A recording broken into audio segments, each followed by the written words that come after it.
Lego man, come on, are you actually going to make a 10-minute video talking about Pearson and Dickinson? Talk about trying to fill in some dead air, eh? I know you might be thinking that, but I wanted to turn your attention to, before we actually get into the meat and potatoes of this video, let's review the video we made a year ago on April 8th, 2021. The day that Jim Benning re-signed Tanner Pearson to a contract. The title of the video is this: Why? I can't wrap my head around this. And if you watch the video, you look at the comments, you can kind of see where a lot of Canucks fans, not just myself, but a lot of Canucks fans were coming from when they expressed their frustrations with this re-signing. Tanner Pearson, back in this time frame, was not a good player. In 2020-2021, he had 18 points in 51 games played. Really just downgrading his production from the 45-point season he had in 2019-20 when the team made the bubble playoffs. If you take a look at Tanner Pearson from then until the year after, it was a very steep decline. And so, heading into a year where he was actually in a contract year, a lot of Canucks fans were saying, okay, look, he's not playing well. The Canucks have themselves a bad team. They're getting riddled with the pandemic. It's not really going all too great, especially when you consider where they were in the bubble the year before. They've got to go out there and trade Pearson, right? In this time frame, a lot of Canucks fans were still pissed off at Jim Benning for not re-signing one of Toffoli, Tanev, or Markstrom. And as a result, you had this Tanner Pearson thing on the chopping block as a potential next move. Okay, he didn't re-sign Toffoli, so there's no way he's going to re-sign Pearson, right? Look at the guy, he's not producing anymore. And then he did. He signed Pearson to a 3-year, $3.25 million AAV contract, a contract that is going to take him until he's, 32 years old?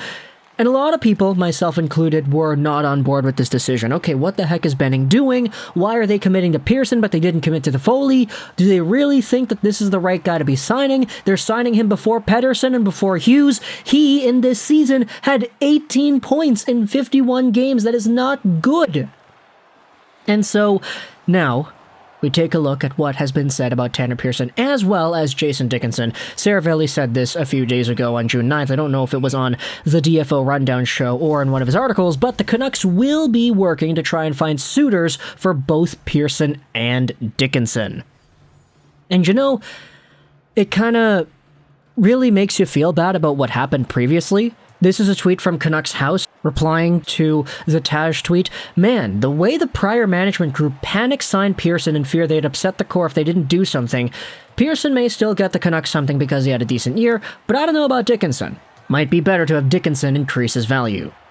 So, let's go over Tanner Pearson in 2021-2022, because there was a little bit of an improvement from what he did last year. He had 34 points this season in 68 games and 14 goals. Now, sure, he had 7 more goals 2 years ago in 1 more game, and he had 11 more points. But Tanner Pearson, for all intents and purposes, was not terrible this year. There were some stretches where he actually was an effective goal scorer. There were still the qualities that made him sort of valuable in Benning's eyes. I mean, he can play along the boards and he's a leader, but obviously, as with many other Canucks on this roster aside from JT Miller, Tanner Pearson certainly did have his cold streaks, and when you look at where the Vancouver Canucks are going in the next few years, okay, Pearson is 29, he'll be 30 by the time the 2022-2023 season starts. He's still making $3.25 million, and if you do the math, 34 divided by 68, multiply it out by 82, I mean, the guy is on pace for 41 points exactly? So, is this a $3.25 million winger? I'd say so. Like, the production definitely isn't bad. It's just, is this a legit top 6 option? I would probably say no. Especially with the speedy version of the Canucks that Alvin and Rutherford want to build. He was okay. It's just, contextually speaking, the fact that he had a down year, the fact that Benning let Toffoli go, plus the signing of Pearson on top of that in a year where a lot of people were saying to sell, it's very odd to see how things have gone since then. And when it comes to what the Canucks are as a hockey team, this really isn't a team that needs more Tanner Pearsons to go out there and try to help them win, especially with all the sentiment from Rutherford that he wants to shake up this core, he doesn't like the breakouts, he doesn't like the bottom 6, etc. There are improvements to be made on this team, and Tanner Pearson, under Jim Benning's version of the Vancouver Canucks, was supposed to be a top 6 forward helping them out. Unfortunately, I just don't see it in him anymore. Sure, he's okay, but not top 6 forward great. Not, okay, I'm going to guarantee 25 goals in a year out of this guy kind of great. Okay, we're going to guarantee a 55, 60-point winger out of this guy. Those are the production rates that I would expect a second liner on a good team to be able to go out there and produce. Sure, Tanner Pearson was that in his first year in Vancouver, but he declined so much that it's difficult to give him the benefit of the doubt. So, overall, if the Vancouver Canucks can use some semblance of the value that Tanner Pearson manifested for himself in 2021-2022 and make a trade that improves their roster with speed or improves their bottom 6 or improves their ability to break out of their own zone, then hey, be my guest, Patrick Allvin. But for now, just knowing that that is the case, that he is a player the Canucks are trying to trade, it makes sense to me, man. And if you told me a year ago, hey, let's take a time machine, go back to April 8th, 2021, and tell Gio Legarox in this instance, yeah, Jim Benning's going to get fired, Patrick Allvin and Rutherford are going to come here, and they're going to try to trade Tanner Pearson because there would be better long-term options with this team, I would have been like, oh, cool, nice one, Benning. Moving over on to Jason Dickinson now, this is the other player that the Vancouver Canucks are going to try and trade. It's difficult to really get upset about this situation here because Jason Dickinson was traded over to Vancouver from the Dallas Stars for, what was it, a third-round pick? That's what I believe it was. The Canucks then signed him to an extension in the 2021 offseason, and it wasn't really all too big of a deal. I mean, $2.65 million for the next 3 years as an AAV. Certainly isn't the most notable contracts of the bunch, but he's 26 years old, and he was pretty much brought in here to be a shutdown, two-way, PK, third-line center kind of guy, because that was the role he had with the Dallas Stars, and a lot of Stars fans were like, yeah, this is a valuable player. He's a good player. He's good at what he does. He doesn't produce a heck of a lot of points. He maxed out on a career high of 22 points in 2018-19 with the Dallas Stars, but you're not expecting Dickinson to score anyway. You expect face-off wins, you expect defensive zone draws, you expect PK time, you expect a very solid third-line shutdown center. And for the most part, the Vancouver Canucks got none of that. Jason Dickinson's face-off percentage with Vancouver this season was 42.6. He had 11 points in 62 games played. He really did not make himself a factor known offensively or defensively, which was supposed to be his bread and butter. And when it came to the Vancouver Canucks and their PK, I mean, their PK was so bad under Travis Green. It was so excruciating to watch Dickinson and Miller and Myers and everybody else just get absolutely torched on the man advantage, or excuse me, on the shorthanded unit. It was terrible.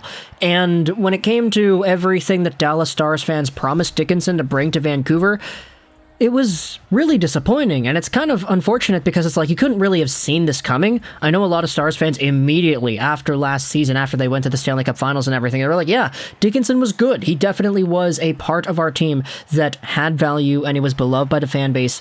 It's just in Vancouver, you didn't see anything to have him uphold that reputation. So now, a year later, another Jim Benning signee. He's on the trade block. He's got 2 more years left. He's 26 years old, so he's not the oldest guy in the world. But all in all, it's going to be really difficult to find a suitor that thinks that this player is worth their draft picks or prospects or whatever capital they have, because if you were watching Vancouver this season, you would know that Jason Dickinson really didn't do all too much. He was pretty much a non-factor on a lot of the season. So this is a third-line center option that I really do think the Canucks can replace easily next season. They're going to have Pettersson and Bo as their 1-2, and then for your third-line center, hey, I don't know, throw Linus Karlsson in there. See if he can actually do better than Dickinson, because I feel like there's a slight chance that he actually would be able to. And besides, you still have Highmore, you still have Lamico, you still have maybe Sutter, I don't really know. And there are some options here for the Vancouver Canucks if you really wanted to say that Dickinson would be the guy that you're trying to replace, because all in all, this isn't really the most impactful player the team had in 2021-2022. But regardless, talk to me in the comments either way. What are your thoughts on Pearson and Dickinson being, apparently, according to Seravalli, confirmed Canucks trade candidates, players on the team that might not have themselves a home on the squad next season? We already saw the tweets from everybody else and the sentiments from Rutherford from yesterday's video about the country club that, aside from Bo, Petey, Quinn, and Demko, it appears that everybody's on the table. If Miller is on that table, if Besser is on that table, you probably bet your behind that Tanner Pearson and Dickinson are there as well. So talk to me in the comments, like your thoughts about the Vancouver Canucks in these trade.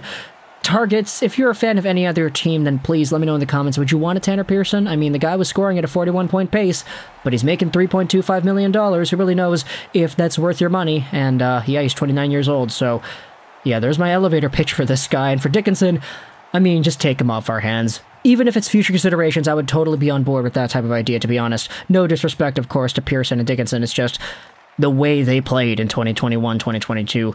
Let me know your thoughts in the comments. I hope you enjoyed this video. And bye.